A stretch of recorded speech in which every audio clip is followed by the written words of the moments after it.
Bonsoir à toutes et tous. J'espère que vous êtes encore en forme après la série de conférences passionnantes que vous avez eues jusqu'à présent. Donc effectivement, ce soir, je vous propose de vous poser la question de savoir s'il faut un droit de l'IA ou pas.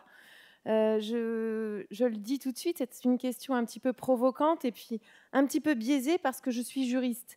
Donc évidemment, je vais essayer de vous convaincre que oui, sinon je ne sers à rien. Donc évidemment, la question est biaisée. Mais la question se pose quand même parce qu'en tant que juriste, justement, on entend assez souvent que ce n'est pas forcément la peine d'avoir du droit ou qu'on a assez de droits comme ça. Donc, je me suis dit qu'il fallait que je m'attaque à cette question et que j'essaye de trouver les arguments pour, même si je vais aussi envisager les arguments contre.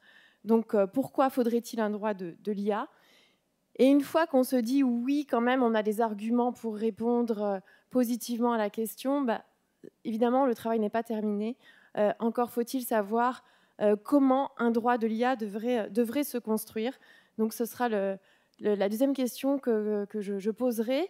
Alors, comme je vous l'ai dit, moi, j'ai déjà un petit peu répondu à la question, mais attendez-vous à ce que je vous la pose à la fin de cette intervention. Donc, j'espère que vous aurez des avis et que vous aurez des avis différents du mien pour animer un petit peu le débat.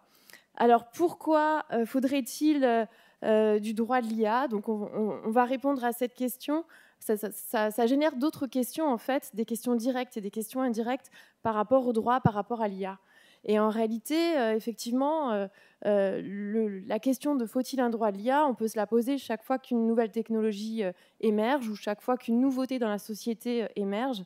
Et évidemment, il y a toujours un temps de décalage, un temps de réflexion où on se dit est-ce qu'il faut adapter les règles ou pas. Donc ça, ce sont les questions immédiates. Et là, évidemment, on sera au cœur de la question pour ou contre le droit, finalement, par rapport à ces nouvelles technologies. On devra se poser la question d'alternatives. Peut-être qu'on peut se passer de droit. Et dans ces cas-là, qu'est-ce que ce serait? Que faudrait-il? Et puis les questions plus indirectes, à quoi sert le droit, finalement? Et pourquoi, si on penche un peu vers le droit, qu'est-ce que ça nous apporte, finalement, le droit par rapport à d'autres disciplines, d'autres sciences et surtout d'autres types de normes? Parce qu'il va bien falloir parler de normes qui ne sont pas que des normes juridiques, bien sûr, normes éthiques, normes sociales, et donc en quoi les normes juridiques sont différentes et pourraient peut-être faire pencher la balance en faveur du droit.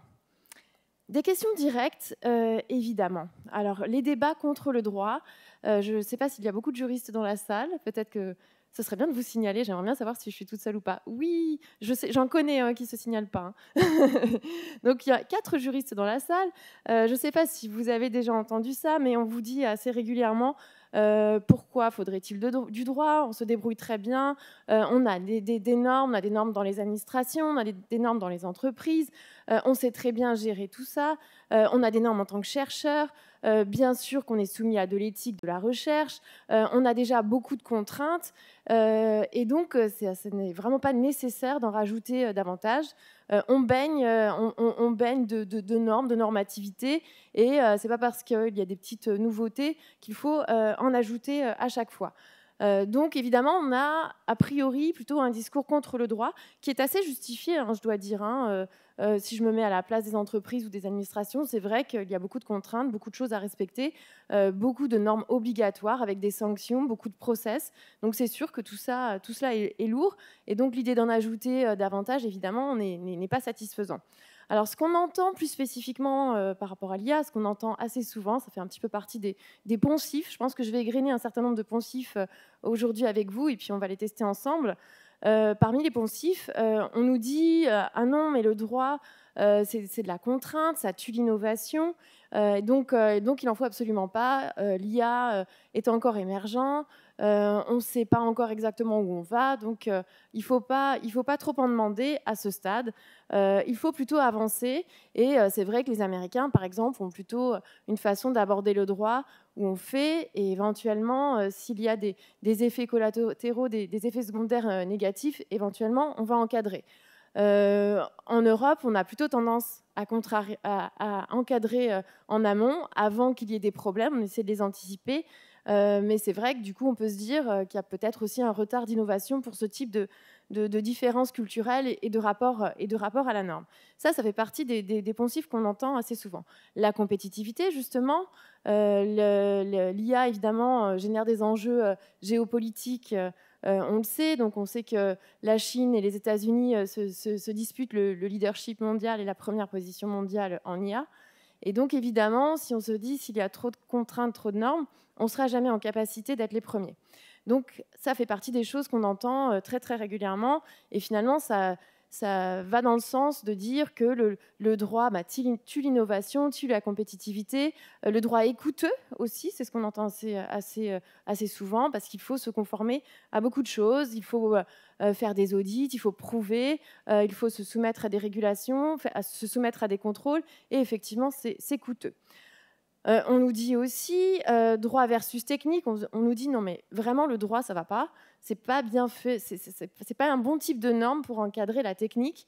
Et les techniciens, justement, savent mieux que nous, finalement, juristes, comment encadrer la norme, comment encadrer la technique. Par exemple, sur les statistiques, vous interrogez des statisticiens qui étaient là avant l'IA et qui ont un certain nombre de règles, par exemple, pour éviter des biais et des discriminations qu'on a dans l'IA, et qui nous disent on vérifie toujours son échantillon, et ça, c'est des choses qu'on fait depuis longtemps. On a des bonnes pratiques, finalement, en tant que chercheur, et donc, finalement, on n'a pas besoin que la loi nous le dise. On sait déjà quels sont les risques, c'est pas nouveau, finalement. Et donc, quand on est sérieux, on fait déjà ce qu'il faut. En gros, c'est un petit peu ça. Parmi les alternatives, il peut y en avoir beaucoup, mais ce que l'on entend le plus souvent, c'est surtout bien sûr l'éthique versus le droit. Je parle à Montréal, qui est quand même la maison mère de la déclaration de l'IA responsable, la déclaration de Montréal. Et effectivement, ici, un certain nombre de principes éthiques sont portés depuis longtemps, depuis plusieurs années. Et moi qui viens de France, je pense que vous l'aurez compris à mon accent, on voit aussi des différences culturelles par rapport à la place de l'éthique et du droit. Et j'ai le sentiment que, en particulier ici, on met de l'avant, on met en avant l'éthique, ce qu'on a moins fait en France ou en Europe, où de plus en plus aujourd'hui, on met en avant le droit. Alors évidemment, ça laisse à penser que ces deux normes sont en compétition. On va le voir, évidemment, c'est plus subtil que ça. Les deux vont se nourrir.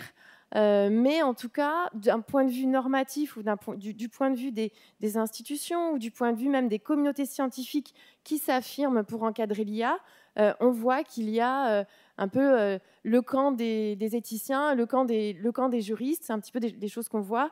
Et on aurait tendance à nous opposer, ou en tout cas à considérer que si on a opté pour l'un, on n'opte pas pour l'autre.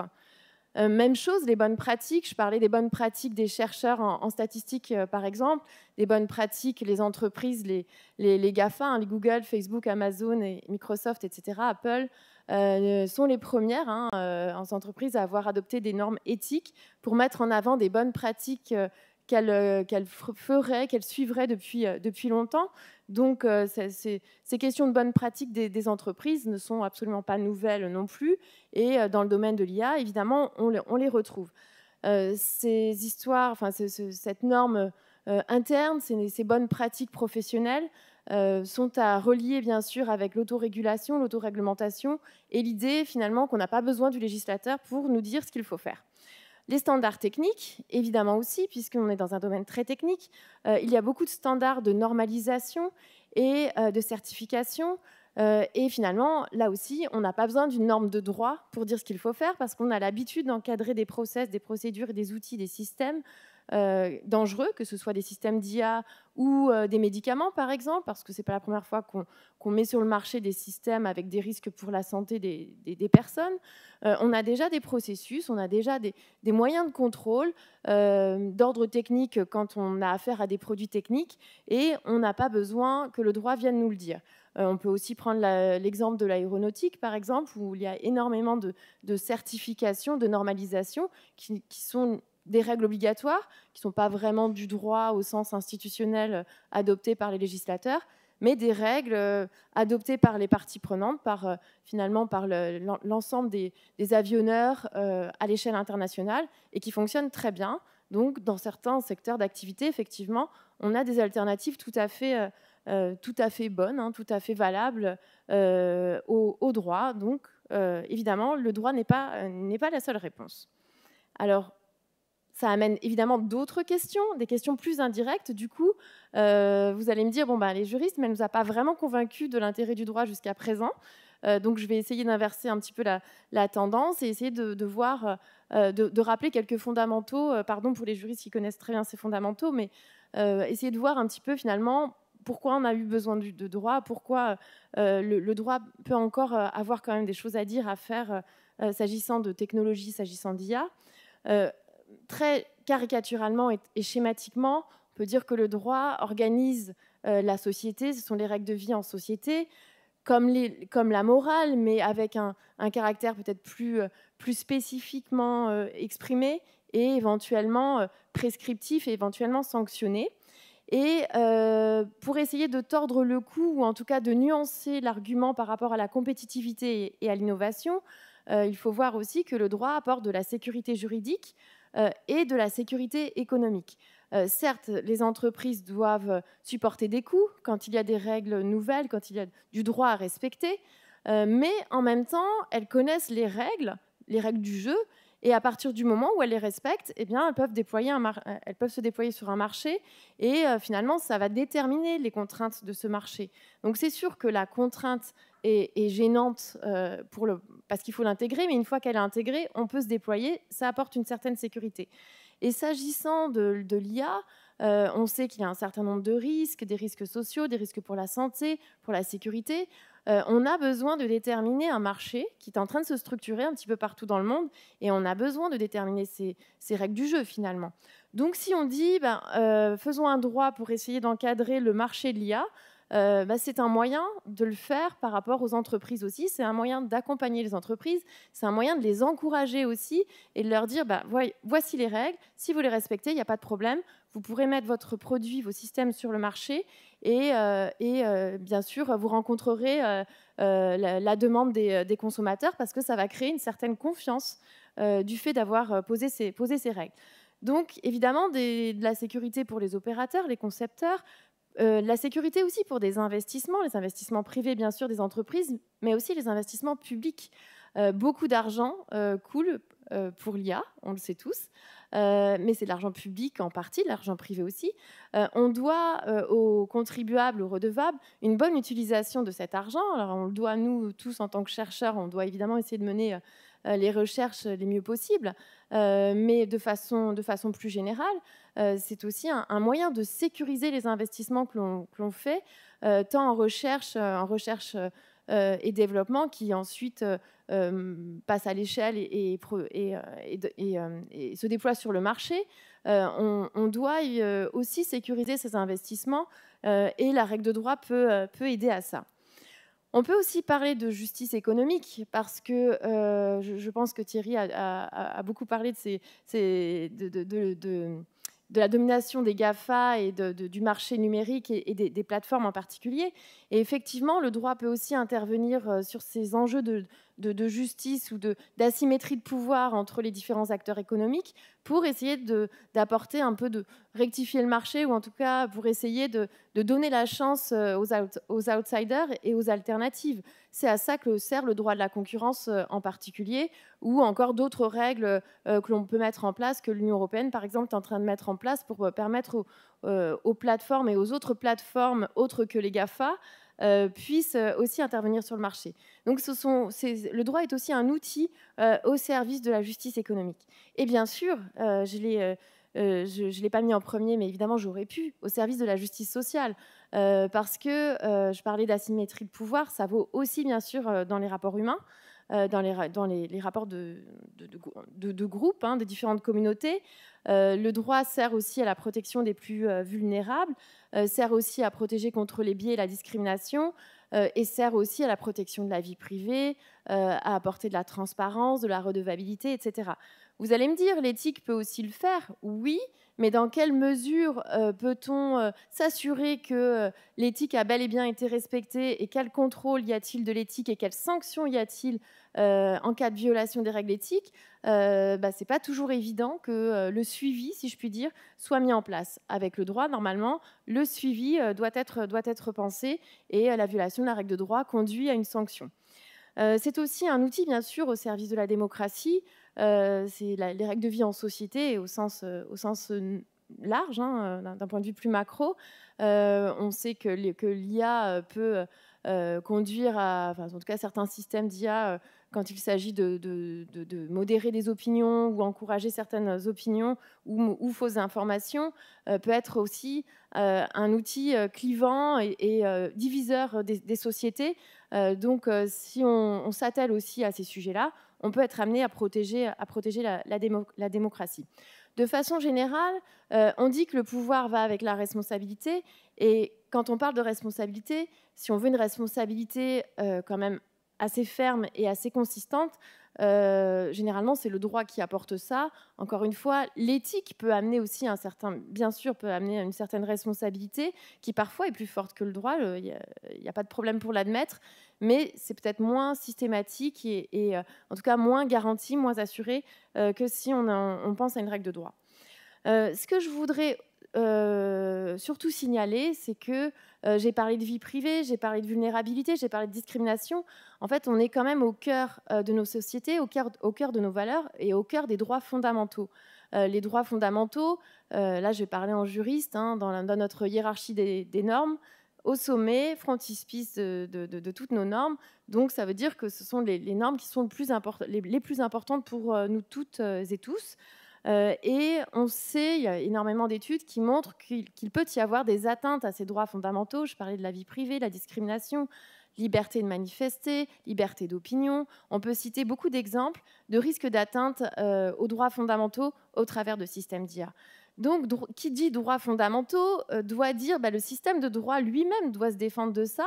Et même si on peut dire, ah oui, mais les droits fondamentaux, c'est des valeurs, c'est de l'éthique, c'est des droits humains, d'accord. Mais comment se bat-on pour essayer de les protéger? Quels sont nos outils? Quelles sont nos armes? Le droit doit pouvoir répondre concrètement dans la mise en œuvre des systèmes d'IA, doit pouvoir apporter des éléments de réponse pour garantir le respect et la protection de ces droits fondamentaux. Alors, en plus, j'ajouterais que oui, on peut parler on peut se dire que les bonnes pratiques, c'est suffisant, que les acteurs savent très bien ce qu'ils font, qu'ils sont finalement mieux placés que les juristes pour savoir ce qu'il faut faire. Oui, c'est vrai, mais encore faut-il que ces acteurs publics ou privés méritent notre confiance. Je ne suis pas sûre qu'on aurait confiance dans tous les gouvernements du monde. On a de la chance de vivre dans une démocratie, mais ce n'est pas le cas partout. Donc, il ne faut pas oublier que les acteurs publics ne sont pas toujours dignes de confiance. Les gouvernements ne sont pas toujours dignes de confiance. Les acteurs privés non plus, évidemment. On sait qu'ils font de l'argent. Je pense que les GAFA sont quand même des exemples assez flagrants. Et les chercheurs, bien sûr, qu'on a des éthiques de la recherche, etc., globalement, on fait au mieux. Mais est-on toujours conscient des risques et de ce que l'on fait? Est-on toujours conscient des risques de récupération des recherches? Je n'en suis pas sûre, ou en tout cas, finalement, c'est aussi rassurant pour le chercheur d'avoir éventuellement un cadre dans lequel opérer, tout comme les entreprises.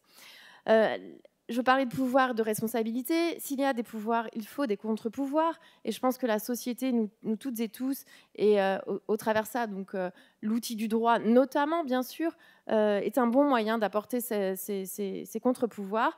D'autant plus que je n'ai pas encore brandi l'arme de la surveillance généralisée avec les systèmes d'IA, mais on sait que c'est une question qui se pose. Et simplement, pour faire le lien avec l'actualité, je ne sais pas si vous avez suivi, lundi dernier, les autorités de protection des données personnelles au Canada, donc autorités fédérales et les autorités provinciales, demandent une loi, donc demandent du droit pour encadrer l'utilisation de la reconnaissance faciale par la police. À l'heure actuelle, toutes les polices au Canada, que ce soit des polices fédérales ou provinciales, ne sont pas encadrées, donc potentiellement il peut y avoir une surveillance généralisée dans les espaces publics. Rien ne l'interdit. Donc je pense qu'on voit quand même l'intérêt très concrètement pour la protection de nos libertés, de nos droits fondamentaux, tout l'intérêt concret d'avoir des lois instaurant les contextes, les circonstances, les conditions dans lesquelles un outil comme la reconnaissance faciale peut se déployer et les conditions dans lesquelles ce n'est pas acceptable, ce n'est pas socialement acceptable. Alors avec ça, j'espère que je vous ai convaincu. Donc, en tout cas, vous voyez que même si l'éthique, je vais y revenir, est importante et intéressante, le droit finalement est un peu l'arme de valeurs fondamentales, de droits fondamentaux, de valeurs qui trouvent leur source bien sûr dans l'éthique.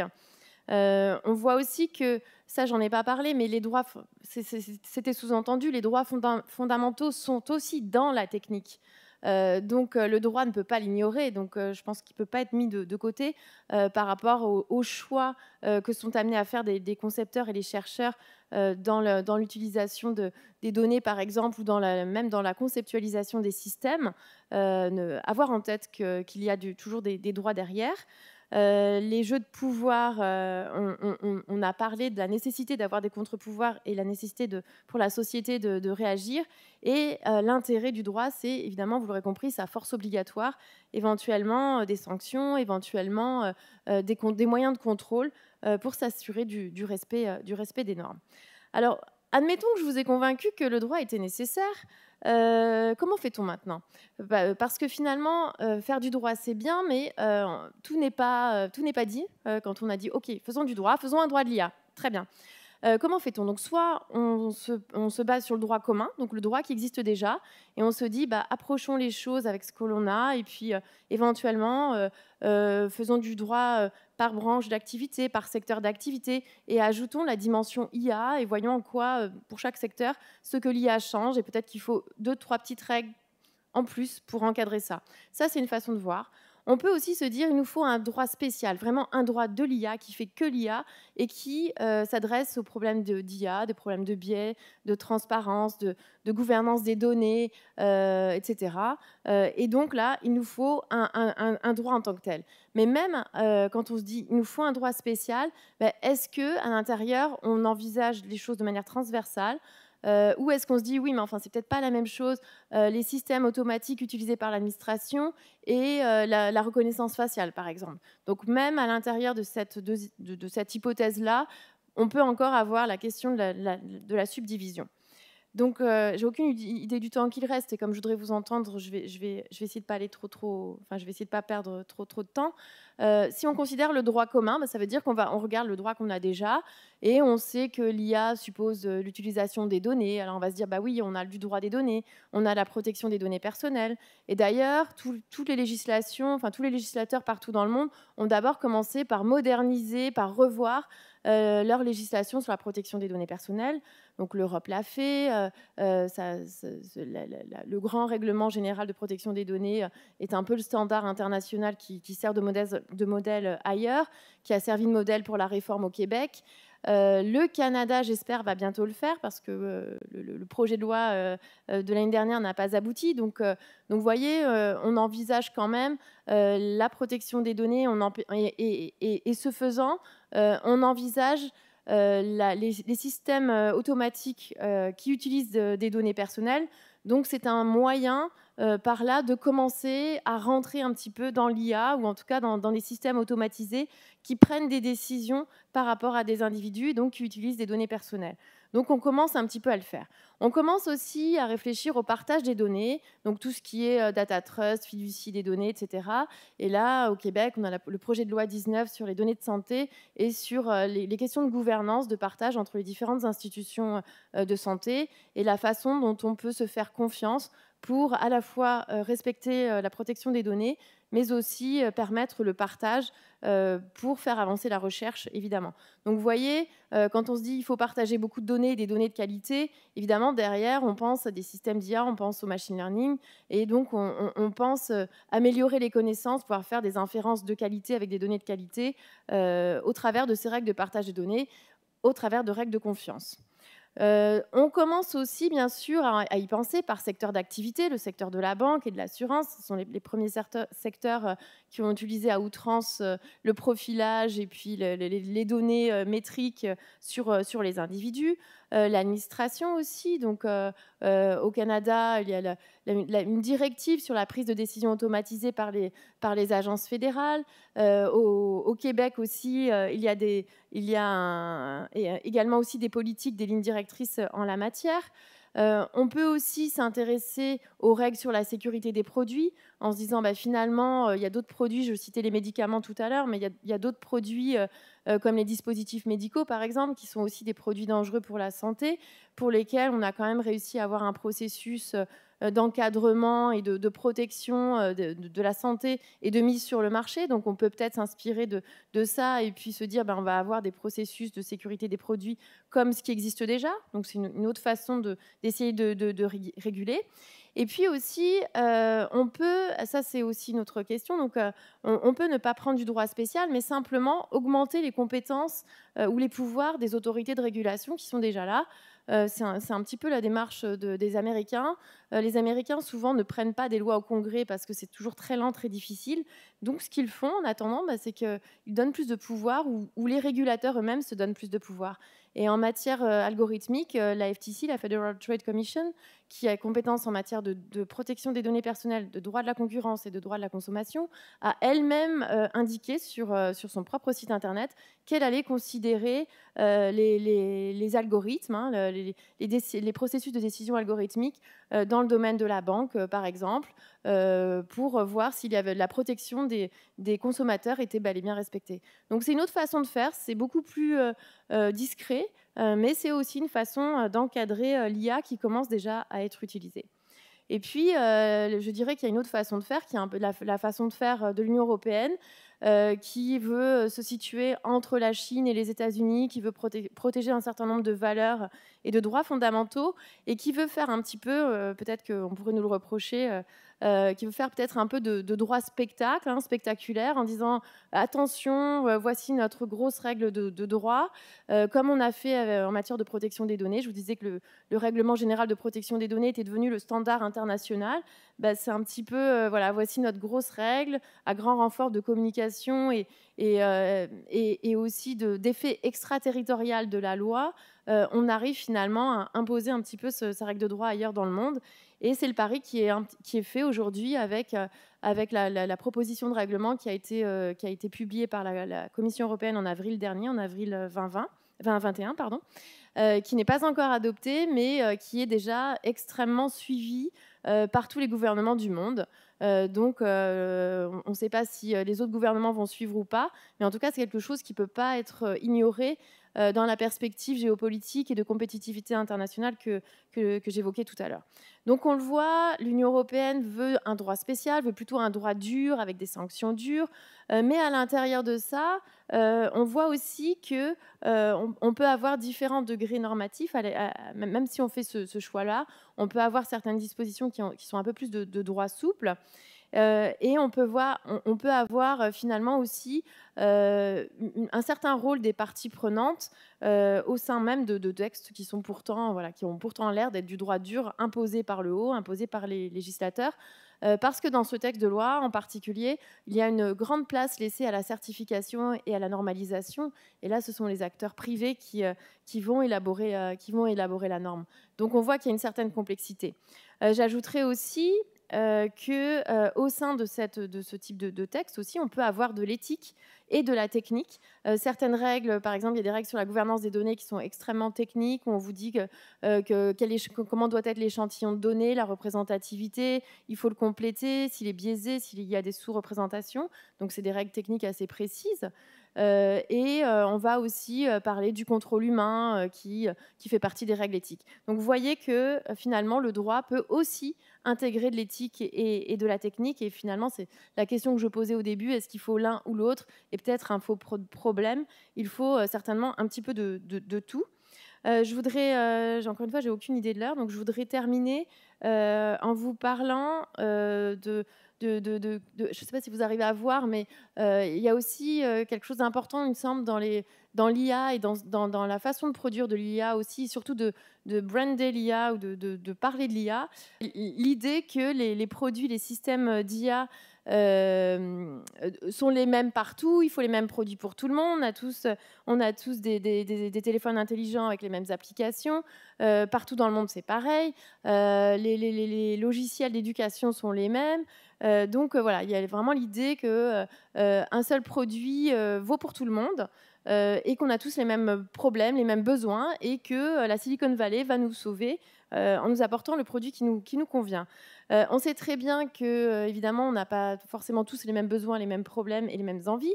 Donc il faut aussi, je pense, se poser la question d'une IA locale. C'est un concept qui n'existe pas, mais c'est une façon de dire que il faut se poser la question d'abord, quels sont les problèmes ? Ensuite, est-ce que l'IA peut répondre à ces problèmes ? Et si oui, comment ?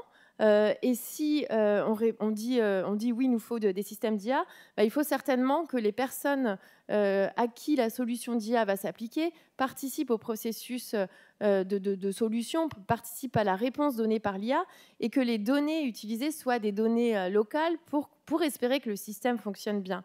Je voudrais notamment soulever la question des rapports entre le Nord et le Sud. Par exemple, quand on apprend que Microsoft propose des logiciels d'éducation au Sénégal gratuitement en échange de la collecte des données, on voit que là, on impose une solution. En plus, c'est gratuit, donc pourquoi dire non ? Et à côté de ça, c'est une autre forme de colonisation, hein, employons les mots. On récupère les données personnelles, bien que le Sénégal ait une législation sur la protection des données personnelles et une commission de protection des données. Donc on sait très bien que ça va être moins exigeant qu'au Canada ou en Europe ou aux États-Unis. Donc on va tester ces produits ailleurs et on va ensuite prétendre que tous ces produits sont formidables et sont efficaces partout dans le monde. Donc je pense qu'il faut aussi avoir un œil, c'est une problématique un petit peu différente, mais je pense que c'est important de l'avoir à l'esprit. Et quand je parle de législation, je ne voudrais pas non plus passer... on sait que le droit est aussi une forme de colonisation, et je ne voudrais pas non plus laisser croire que oui, ma réponse est oui, il faut du droit, et en plus, il faut qu'on ait tous le même droit. Je pense absolument le contraire. Donc tout dépend exactement, évidemment, des contextes et des données, des problèmes à résoudre, de la culture des pays, de l'histoire des pays. Évidemment, tout cela doit rentrer en ligne de compte, à la fois pour concevoir la technique et à la fois pour concevoir la norme. J'entends vraiment les deux en interaction. Pour terminer, donc, je trouve que les sciences sociales, et bien sûr la technique est importante en IA, mais les sciences sociales doivent mieux se parler. La sociologie, l'anthropologie, la psychologie, la philosophie, extrêmement importante pour le juriste, et on doit s'en nourrir, et la règle de droit qu'on doit produire doit, à mon avis, intégrer ces sciences-là, en plus bien sûr de l'éthique et de la technique dont j'ai déjà parlé. Je vous ai promis de vous poser la question. Donc, quel est votre avis ? Pour vous, faut-il un droit de l'IA ou pas ? Qu'en pensez-vous ?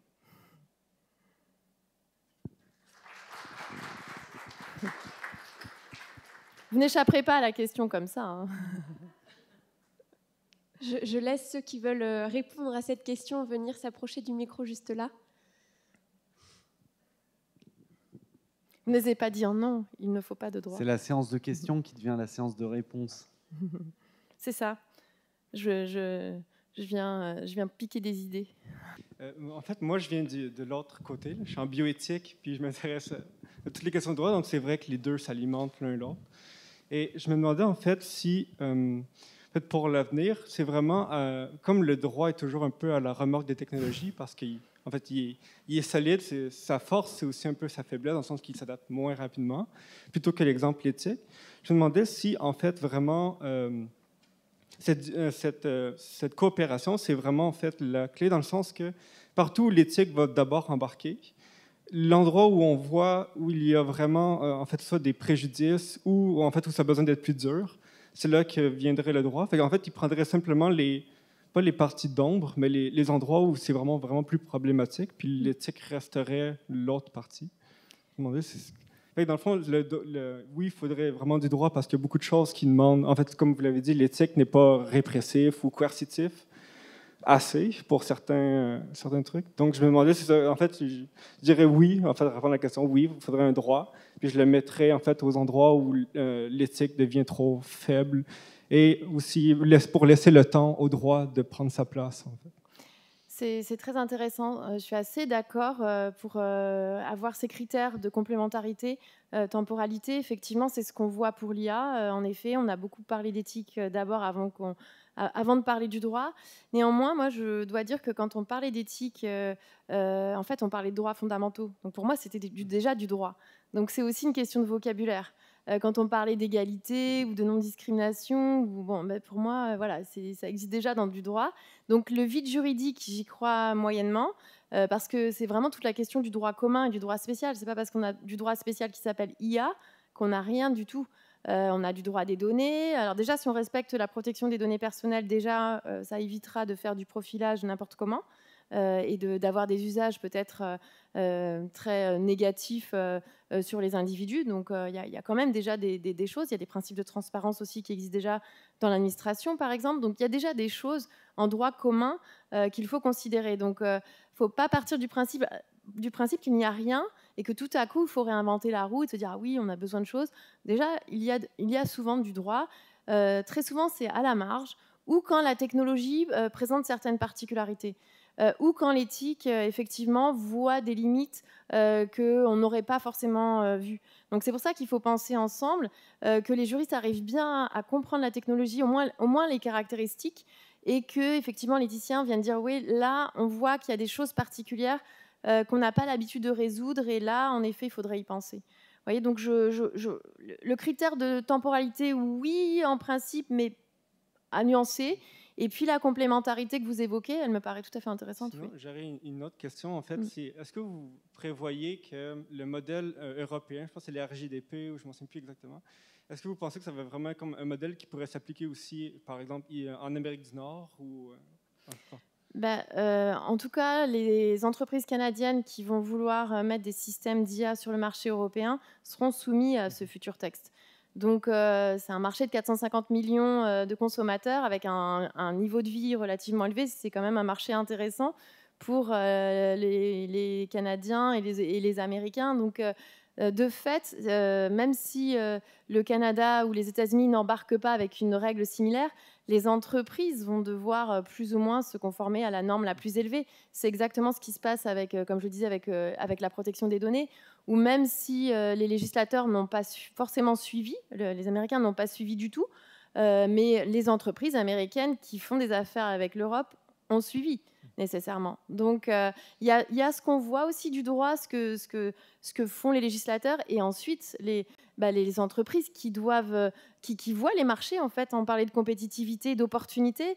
C'est sûr que si on veut viser le marché européen, pas le choix, on se conformera à la norme européenne. Et ce faisant, si on se dit, je commence à anticiper, moi, Canadien, parce que je ne sais pas si je veux viser le marché européen, mais au moins, je me conforme à une norme un peu exigeante. J'en fais peut-être trop aujourd'hui, ça me coûte peut-être, mais au moins, je le fais en amont, je le fais by design, je le fais au tout début, ça me coûte moins cher que si, dans 5 ans, je dois le faire, où j'aurai déjà un modèle d'affaires, où j'aurai déjà déployé des systèmes, il faudra que je les rappelle, etc. L'anticipation peut faire gagner beaucoup d'argent, et de la crédibilité et de la confiance. Pour le RGPD, par exemple, il y a plein d'entreprises qui n'étaient pas du tout soumises au règlement, mais qui mettaient un petit tampon conforme au RGPD pour que ce soit un facteur de confiance pour leurs partenaires, pour les consommateurs, etc. Peut-être que c'est ce qui va se passer avec ce texte-là. En tout cas, c'est le pari de la Commission européenne. Mais voilà, c'est ça aussi. C'est aussi on voit que la concurrence par les normes, on la voit bien aussi dans la compétitivité de l'IA. Ce que je veux dire aussi, c'est qu'il y a une compétitivité technologique, technique, mais aussi normative. Et l'Europe, on va pas se mentir, l'Europe n'est pas en train de gagner la compétition technique, mais elle veut gagner la compétition normative. Voilà ce que ça veut dire. Merci beaucoup. Justement, mon rôle à moi, c'est d'essayer de voir si on a eu une réponse à faut-il un droit de l'IA. Je crois que là, il n'y a vraiment pas beaucoup de suspense. Il me semble bien que oui.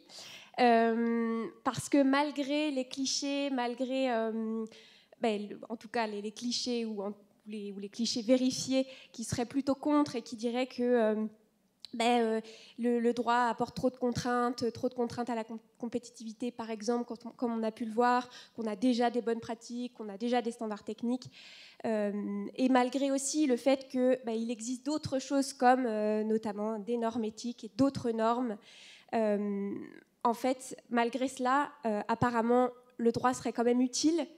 Le droit serait quand même utile pour beaucoup de raisons. On a vu toute une liste. Notamment parce que ça permettrait de renforcer, et puis le droit de façon générale permet de renforcer la sécurité juridique, aussi la sécurité économique pour tous les acteurs du marché, également de renforcer la justice économique en permettant le contrebalancement des asymétries de pouvoir, aussi permet de renforcer la justice sociale, puisqu'on va pouvoir protéger en tout cas les droits de façon beaucoup plus contraignante que par exemple avec l'éthique, avec un meilleur contrôle. Le droit permet aussi de protéger la démocratie. Le droit permet aussi une responsabilité probablement plus ferme, en tout cas plus consistante, plus systématique que d'autres normes. Le droit permet aussi de garantir les droits fondamentaux. Et puis, le droit permet de rapporter, en tout cas est un moyen d'apporter la confiance entre chacun des acteurs et chacun des acteurs de la chaîne, ou en tout cas du marché de l'IA. Et puis enfin, le droit sert à apporter des contre-pouvoirs, notamment quand on parle de surveillance collective. Et donc, à savoir, faut-il un droit de l'IA? Oui. Comment? Là, on a eu plusieurs éléments de réponse. En tout cas, un droit commun. Il y a déjà des ouvertures en la matière, des choses qui existent, protection des données personnelles, évidemment. Un droit spécial n'est pas non plus forcément à exclure, même si on a vu, il y a déjà beaucoup de choses qui existent. En tout cas, ce qu'il faut retenir, je crois, c'est que il n'est pas forcément important d'avoir un droit. En tout cas, l'idée n'est pas d'avoir un seul droit de l'IA, un seul droit identique à tout le monde. Évidemment, il faut respecter les diversités culturelles et juridiques, notamment. Et puis, c'est important que le droit prenne aussi sa source dans les sciences sociales. Voilà, je vous remercie de m'avoir écouté. Je vous remercie, Madame Céline Foster-Renard. Merci.